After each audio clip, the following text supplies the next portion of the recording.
ऐसे तो आपने बहुत सी कहानियां सुनी होंगी, पर आज की कहानी कुछ खास है। कैसे एक राजा और रानी को अपने प्यार की परीक्षा देनी पड़ती है और कैसे वो हर परीक्षा को पार करते हैं। कहानी बहुत रोचक है, अंत तक जरूर देखें। दमयंती विदर्भ देश के राजा भीम की पुत्री थी। वह अत्यंत सुंदर, गुणवान और बुद्धिमान थी। उसकी सुंदरता की चर्चा दूर दूर तक फैली हुई थी। उसी समय निषद्ध देश के राजा नल भी अपनी सत्यनिष्ठा, वीरता और धर्मपरायणता के लिए प्रसिद्ध थे। नल न केवल पराक्रमी योद्धा थे, बल्कि बहुत अच्छे घुड़सवार और रथ चालक भी थे। जब दमयंती विवाह योग्य हुई तो राजा भीम ने उसके लिए स्वयंवर आयोजित किया। दमयंती ने नल के गुणों के बारे में सुन रखा था और बिना देखे ही उन्हें अपना हृदय दे चुकी थी। एक दिन जब नल वन में भ्रमण कर रहे थे, तब एक हंस उनके पास आया। नल ने उसे पकड़ लिया। हंस ने नल से कहा, मुझे छोड़ दो, मैं तुम्हारे बदले में दमयंती से तुम्हारी प्रशंसा करूंगा। नल ने उसे छोड़ दिया। हंस विदर्भ गया और दमयंती से मिला। उसने नल की वीरता, सत्यनिष्ठा और रूप का वर्णन किया। दमयंती पहले ही नल के बारे में सुन चुकी थी और अब उसे उनसे गहरा प्रेम हो गया। दमयंती के स्वयंवर की खबर चारों ओर फैल गई। अनेक राजा वहां उपस्थित हुए, लेकिन साथ ही इंद्र, अग्नि, वरुण और यमराज भी दमयंती से विवाह करने के इच्छुक थे। जब देवताओं को ज्ञात हुआ कि दमयंती नल से प्रेम करती है, तो उन्होंने उसे परीक्षा में डालने का निर्णय किया। उन्होंने स्वयं को नल के समान रूप धारण कर लिया, ताकि दमयंती भ्रमित हो जाए और उन्हें चुन ले। लेकिन दमयंती की सच्ची भक्ति और प्रेम ने उसे सच्चे नल की पहचान करने में सहायता की। उसने देखा कि देवताओं की छाया नहीं पड़ रही थी, उनकी पलकें नहीं झपक रही थीं और वे धूल मिट्टी से मुक्त थे। इन लक्षणों से उसने नल को पहचान लिया और उन्हें वरमाला पहना दी। दमयंती और नल का विवाह हुआ और दोनों अत्यंत प्रेम पूर्वक रहने लगे। नल एक आदर्श राजा थे और उनके राज्य में सुख समृद्धि थी। उन्हें दमयंती से 2 संतानें भी हुईं, लेकिन नल को जुए की आदत थी। वे सदैव धर्म और न्याय के मार्ग पर चलते थे, किंतु भाग्य ने उनकी कठिन परीक्षा लेनी थी। दमयंती के स्वयंवर के बारे में सुनकर कली और द्वापर कुंडिनपुरी के लिए चल पड़े। रास्ते में उनकी मुलाकात इंद्र आदि देवताओं से हुई, जो दमयंती के विवाह से लौट रहे थे। उन्होंने कली और द्वापर को बताया कि दमयंती ने नल को पति रूप में स्वीकार कर लिया है। यह सुनकर कली और द्वापर क्रोधित हो गए और यह कहते हुए लौट गए कि वे नल के राज्य को नष्ट कर देंगे। इसके बाद कली नल के शरीर में प्रवेश करने का अवसर ढूंढने लगा।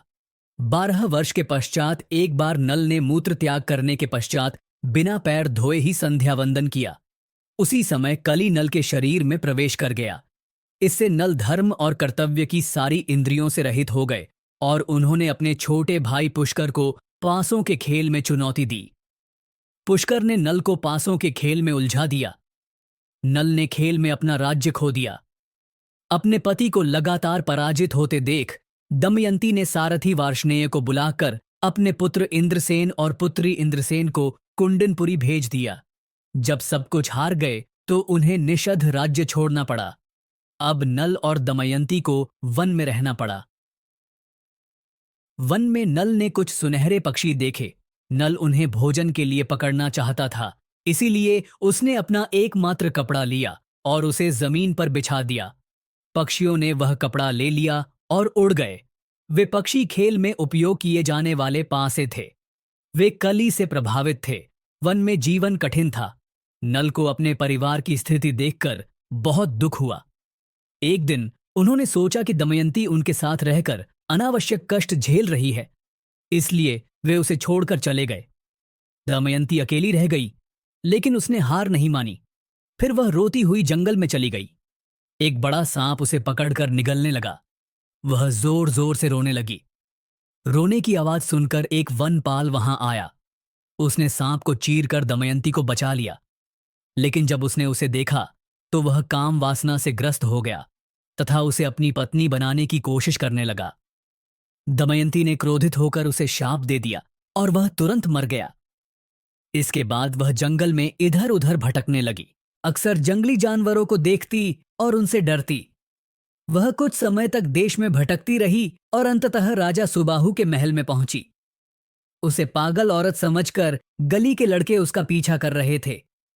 रानी ने उस औरत को गली के लड़कों से घिरी हुई देखा और उसे उस पर दया आ गई। उसने अपनी दासी को भेजकर उसे महल में मंगवाया। यह बताए बिना कि वह राजा नल की रानी है, उसने रानी को बाकी सारी बातें बता दी। रानी ने उसे सांत्वना दी और कहा कि वह अपने पति को वापस ले आएगी। उसने दमयंती को अपने पति के वापस मिलने तक महल में रहने के लिए आमंत्रित किया। दमयंती ने उत्तर दिया, माता, मैं यहीं रहूंगी, लेकिन कुछ शर्तें हैं। मैं भोजन के अवशेष नहीं खाऊंगी, मैं दूसरों से अपने पैर नहीं धुलवाऊंगी, मैं उन पुरुषों से बात नहीं करूंगी जो मेरे रिश्तेदार नहीं हैं। अगर कोई मेरी लालसा करे तो आप उसे मार डालने का आदेश दें। ब्राह्मण केवल मेरे पति की खोज के सिलसिले में ही मुझसे मिलने आ सकते हैं। यह मेरी प्रतिज्ञा है। रानी ने उसकी शर्तें मान लीं और उसे अपनी बेटी सुनंदा की सेविका बना दिया। इधर नल जंगल में भटक रहे थे। दुहक से भरे नल वन में जा रहे थे। तभी उन्होंने एक भयंकर आग देखी। आग के बीच से कोई नल को पुकार रहा था और रो रहा था।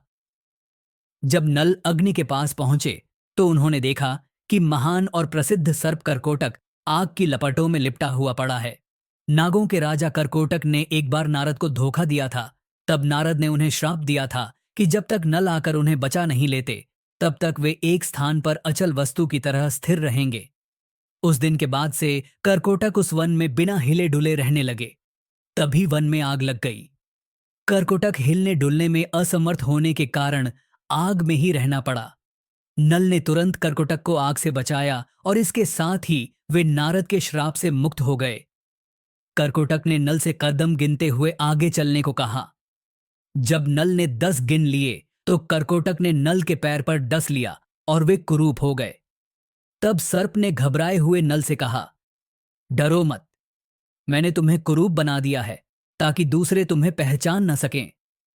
अब तुम मेरे विष के कारण कुरूप हो, लेकिन मेरे विष ने तुम्हारे शरीर में स्थित कली को प्रभावित किया है। चूंकि उसने तुम निर्दोषों को हानि पहुंचाई है, इसलिए उसे इसका दंड भुगतना पड़ रहा है। जब तक यह विष तुम्हारे भीतर है, कोई भी तुम्हें हानि नहीं पहुंचा सकता। तुम्हें अयोध्या के राजा रथुपर्ण के पास जाना चाहिए और उनसे कहना चाहिए कि तुम बाहुक सारथी हो। तुम्हें रथुपर्ण को अश्वहृदय मंत्र देना चाहिए और उनसे अक्षहृदय मंत्र लेना चाहिए। उसके बाद तुम अपनी पत्नी और बच्चों से मिल सकोगे। यहां तुम्हारे लिए 2 वस्त्र हैं। जब भी तुम अपना मूल रूप प्राप्त करना चाहो, तुम्हें केवल इन्हें पहनना होगा। ये शब्द कहकर करकोटक ने नल को 2 दिव्य वस्त्र दिए और फिर अदृश्य हो गए। उधर दमयंती के पिता राजा भीम को यह जानकर बहुत दुख हुआ कि नल और दमयंती कहां चले गए। उसने उनकी खोज के लिए सभी दिशाओं में आदमी भेजे। राजा ने घोषणा की कि जो उन्हें ढूंढ लाएगा उसे 1000 गायें, ब्राह्मणों को भूमि और गांव दिए जाएंगे। यह सुनकर ब्राह्मण सभी दिशाओं में चले गए और उनमें से एक सुदेव चेदी के राज्य में पहुंच गया। उसने दमयंती को पहचान लिया, जो धुएं के आवरण के भीतर आग की तरह थी। जब दमयंती अकेली थी तो सुदेव उसके पास गया और कहा कि वह विदर्भ से आया है और वह दमयंती के भाई का मित्र है। दमयंती ने सुदेव को पहचान लिया। रानी ने सुदेव को बुलाकर पूछा कि मामला क्या है। उसने रानी को दमयंती के बारे में सब कुछ बता दिया।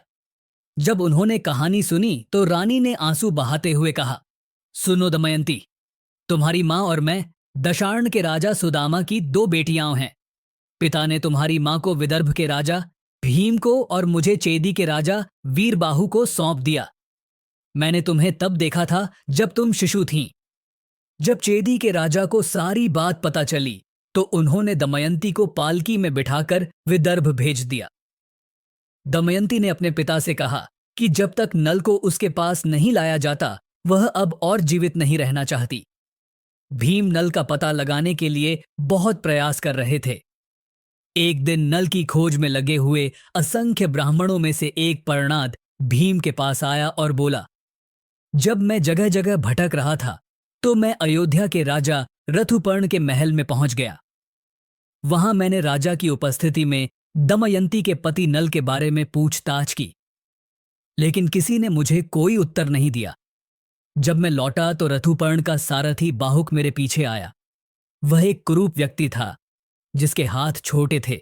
वह घोड़ों को चलाने में निपुण था और एक अच्छा रसोइया था। उसने मुझसे दमयंती के बारे में कई प्रश्न पूछे।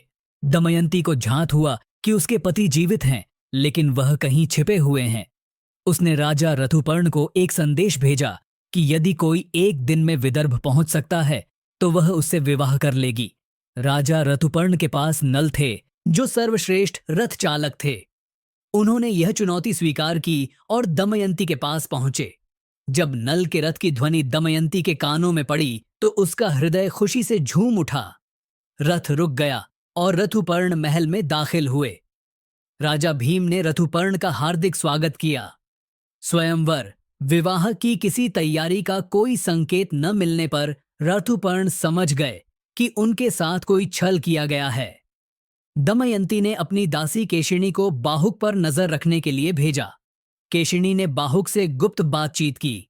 हालांकि नल ने खुद को नहीं बताया, लेकिन जब उसने दमयंती के बारे में बात की तो वह रो पड़ा। केशिनी दमयंती के पास लौटी और उसने जो कुछ सुना और देखा था उसे बताया। दमयंती ने नल की विशेषताओं को पहचान लिया, लेकिन वह उन्हें परखना चाहती थी। इसलिए उसने उन्हें कई प्रश्न पूछे और अंततः उनकी पहचान उजागर हो गई। नल ने अपनी असली पहचान स्वीकार कर ली। दमयंती ने नल से अनुरोध किया कि वह दूसरे स्वयंवर के विचार के बारे में कोई गलत धारणा न रखे। उसने उससे कहा कि उसने कोई गलत काम नहीं किया है और उसकी निष्ठा और वफादारी में कोई बदलाव नहीं आया है। उस समय वायु, पवन देवता ने आकाशवाणी में कहा, दमयंती ने कोई पाप नहीं किया है। नल ने तुरंत करकोटक द्वारा दिए गए दिव्य वस्त्र पहन लिए और अपना वास्तविक रूप प्राप्त कर लिया। दमयंती ने नल को गले लगा लिया और जोर से रोने लगी। दोनों एक दूसरे से पुनः मिलकर अत्यंत प्रसन्न हुए। अब नल पहले से अधिक शक्तिशाली और समझदार हो चुके थे। उन्होंने रथुपर्ण से पासा फेंकने की कला भी सीख ली थी। उन्होंने अपनी खोई हुई शक्ति प्राप्त की और फिर से अपने राज्य निषध को जीतने के लिए पुष्कर को जुए में चुनौती दी। इस बार नल ने जीत हासिल की और निषध का पुनः राजा बन गए। उन्होंने अपने भाई पुष्कर को क्षमा कर दिया और प्रजा के साथ न्यायपूर्ण शासन करने लगे। कहानी से सीख, सच्चा प्रेम कभी हारता नहीं। दमयंती और नल के प्रेम में अनेक बाधाएं आईं, लेकिन वे अंततः एक हो गए। जुए की लत बर्बादी ला सकती है। नल की बर्बादी उनके जुए की आदत के कारण हुई। धैर्य और संकल्प से कठिनाइयों को पार किया जा सकता है।